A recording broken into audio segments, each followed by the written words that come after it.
What's up guys, Joe Elements here. Gonna do a quick unboxing of the Neewer battery. The Neewer battery that everyone seems to be skeptical whether they should get it the same way as I feel.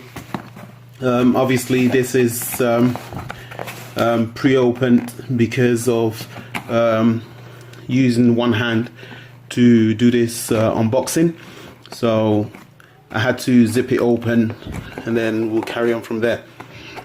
So as you can see, I've got an IDX Endura 75 watt, and then I've got the traditional Maxoak, the very popular one right now. It's cheapest for the highest capacity. That is actually the one I'm using on my red camera at the moment, because the IDX is not powerful enough. The IDX is from my previous camera that I was using. Actually was the Blackmagic's production camera, and this battery worked on the Blackmagic production camera without a wink. It was so brilliant. I love it. On the camera fully charged, it will give me nothing less than 5 to 6 hours of continuous use, and probably a couple more hours longer if I'm vigilant and keep turning it off when I'm not using it. So I think it will say it on here, 17th of the 6th 2014 is when I got this battery, and when I first charged it. And we're in 2017, the battery still works exactly as it did when it's used on a Blackmagic. However, the red camera seems to be a bit more juicy required than the Blackmagic. So this 75 watt IDX lasts nothing less than 30 minutes on the red Scarlet. So I had to find a better battery, something with more voltage. So I ended up going for the Maxoak, and not any Maxoak. Funny enough, this battery is being sold on Amazon for £189. That's what I got it for at that time, and it's become very popular. So I think right now they're about £200. £189. You can get the 150 watts or the 177 watt at the same time for the same price. So I thought about it several times before making the decision, because I was worried that I will not be able to fly with this battery because it's 177 watts, and I think the minimum allowance capacity of batteries on flights 135 or 150 maximum. But I thought about it and I was willing to risk it. If I weren't allowed to travel with it, I'll just get a second one, the 150 or 135 watts one as a second backup battery. And believe it or not, I've had this battery for about 8 months now. 8 months now, and I've been in and out on the plane with this battery without any problem whatsoever. No one ever stopped me asking me any questions concerning this battery or anything in its path. So I've really loved this. The only problem that I've had with this a lot of the time is its bulkiness, its size, and the weight is very big, very bulky, very heavy. As you can see, compared to the IDX, is a big difference. Obviously you can't really compare it because the IDX is only 75 watts compared to 177 watts. The advantage that this has, and obviously the newer batteries that are being made, has USB 5 volt output. Anyway, having said that, let's move on to the unboxing. Obviously, as you can see, ordered it from Amazon. It got delivered today, and let's see how it looks like, what it does in terms of what it gives you out of this battery. So really nothing going on around it. All it says is the brand and then the voltage as required or requested. Really sorry for this. You've seen my shadow on here. It's a rush unboxing. It's going to be a proper thorough review once I've had a chance to use it for a while, but this time around, disposal, end of life. So obviously that's just telling you how to dispose of it. Actually, before I opened it, I have, for the past 4 months out of the time that I've been using the Maxoak, I have actually been looking at this product for that long and very thinking whether I should get it or whether I shouldn't. I've done a lot of search on YouTube trying to see anyone reviewing it or even unboxing it, and there is nothing whatsoever, nothing that I could find at least. And so, which means not a lot of people are using this brand or this V-Lock battery, because obviously we all want to see a review, we all want to hear about it before we spend our hard-earned money on a product. So I needed an extra battery just for backup sake, and I had no choice. And also I wanted something light. I didn't want another one of the Maxoak. The Maxoak is brilliant, as I said, but I wanted something lighter, something a bit more discreet as a backup battery, if not even my A battery, if the lifespan is good. And after so many months of looking at it, I thought, what the heck, let me just get it, because obviously we're dealing with Amazon. Thank God. If you're not satisfied with it, you can just obviously return it. So I went ahead and ordered it. So opening it, obviously, as you can see, there's nothing else in it. It's just a serial code. There's nothing else in here. Let's put that aside. Let's take that out.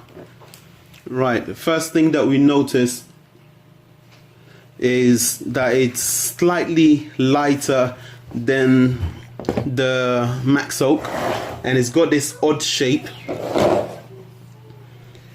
So if you have a look at it, you can straight away see that the Neewer is far more slimmer than a Maxoak, but not yet double the size of this. Almost double the size of the IDX, but it's not. So let's have a look at the top view of it. Again, as you can see, it is quite big difference. The weight is different. The weight is different. Let's see. Okay, the difference is in quality, straight away noticeable. This V-Lock is actually made out of plastic, and the Maxoak one is made out of metal, so it's much more durable, same as the IDX one made out of metal. Oh, sorry, should I say, right, hence the reason why that screw is there. Sorry guys, misleading. I had to swap this around. The IDX one was the metal one, and the Maxoak one was the plastic as well. Now, what was happening is, if I can recall, when I bought the Maxoak at first, it did not fit comfortably at the back of the V-Lock. It would sit in here, but then it will be very wobbly, it will be giving. So since I haven't been using this IDX, and I wasn't using it anymore because of the low battery life on the red, I swapped the V-Lock around and put it on the Maxoak. That's correct. So the Maxoak doesn't come as metal, it's plastic as well. So the both Maxoak and the Neewer comes in plastic. Sorry about that. So on the back side of those three batteries, again, I think I'm gonna really love this. Yes, you can tell the Maxoak is just a big, bulky, chunky square brick, yeah, compared to the IDX. Obviously it's square as well, but it's thinner. And then the Neewer is square at the bottom, but then it shapes thinner towards the top of it. If you look at it from the top angle, you see that it's very it gets thinner as it's going towards the end of the back.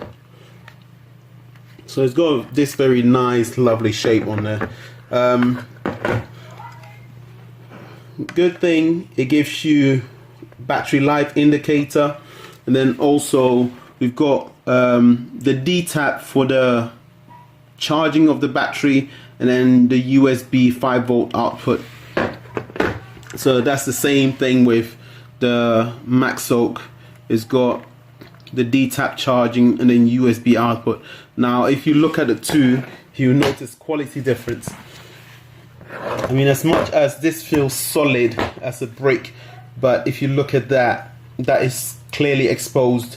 The USB is clearly exposed. So imagine on a rainy day, you can't really, you're gonna have to find something to tape or mask this off and protect it from getting wet.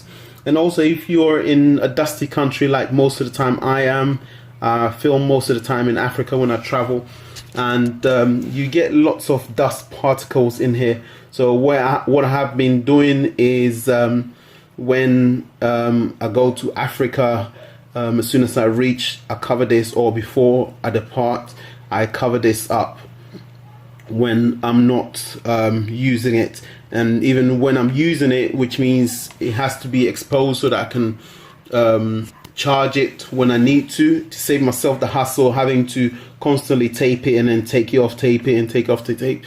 I use an air gun and blow out all the dust out of this. Now this saves me a lot. I don't have to worry about it because it's completely covered when when I don't need it, should I say, sorry. And it's quite good. It's got a nice grip here, so it's hard to actually slip out of your hands. With the Maxoak, it's got a grip as well, obviously where it's designed for you to hold, not around completely, because you're supposed to be holding it like this, and your thumb and your finger will be gripping on the grip area. And obviously with the IDX as well, it's got grip all around it as well. So let's see how it looks like when we put the Maxoak on the camera. So the Maxoak will sit at the back of the camera and the camera turns into a brick. So it's very, very big, very, very thick, you know. I mean, it looks nice. A lot of people say it looks nice and stuff, and it looks scary because it's like proper square. And it's just that it adds so much weight to the camera. As we're aware, the Red cameras are heavy as they are already, and then having all those accessories, the plates, the bottom plate and bits and pieces to make it work on there, it adds so much weight to the camera.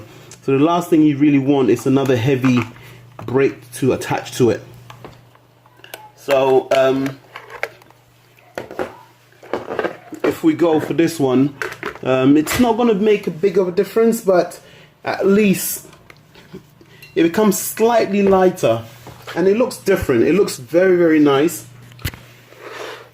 As you can see from the rear end, it's got this weird, nice, slim shape going. So it sits on there nicely. And obviously with this setup, it's blocking the output on there, which I never really use, because I have somehow altered my Red Scarlett MX to make it seem wireless as well. This is not the Epic W, this is not the Scarlett W, this is not the Epic AK or the DSMC2. There's the DSMC1, the Red Scarlett MX. Yes, the color is different. I have modified it. I mean, I've stripped it down completely and resprayed it, as I've used it for a few years, and it's all scratched and scuffed up, so I needed to make it look nice. So I stripped it down and resprayed the whole lot professionally, and it looks mint, as you can see. So I'm pretty sure you're now wondering, how did I make this cableless? Let's quickly run through that. If you see at the bottom here, I've got a cable tapped in at the bottom, and it's linked to the V-lock holder. So what I've done is I bought the V-lock holder, I've stripped it down, and then cut my red D-tap to DC power, cut it shorter, and fixed it into the V-lock holder. So it's running underneath it very smoothly without you even noticing that, if I can get focus, that there is a cable going. So in terms of power, it's just straight, just clip on the brake and you're going. And obviously everything else will just have to be as it is. You got a cable for the screen there, and then audio source input. So yeah, that is what it makes out of the Neewer battery. So as of now, I have not used it. I am yet to use and test it. So this is just a clean unboxing and appearance in terms of how it looks like. It looks very, very nice. So what I'm gonna do is I'll keep it running. As you notice, remember we just unboxed it, it's fully charged. All the bars are blue, all the 4 bars are illuminated, so it's fully charged, which is brilliant. I mean, if you're in a rush or you've got an emergency, you need a replacement battery quickly, and you can just grab this from the store, it would be brilliant because you don't have to worry about charging it. You can plug it in straight away and it will work. So it's really, really good that it comes like that, because a lot of the batteries, they'll ask you to fully charge it yourself with a specific amount of hours to charge, but this is pre-charged for you and ready to go. So I'll set a timer on there, and then I'll run it for it to charge, sorry, for it to discharge itself, and let's see how many minutes or how many hours, sorry, the battery will actually last in terms of having the red camera on continuously without recording. So that will tell us, and then I'll do a video about that for those who has seen or has noticed this battery on Amazon or other places, but thinking and considering whether they should get it or they shouldn't get it. I mean, it's very, very cheap. It's £119 for 150 watts battery. 150 watts on the Maxoak is £189, or should I say £200 at this current state.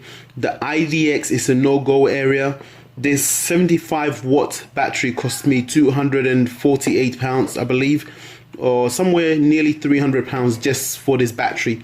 I don't know how much it is right now, but I'm pretty sure you'll be looking at around £200 minimum for 75 watts battery.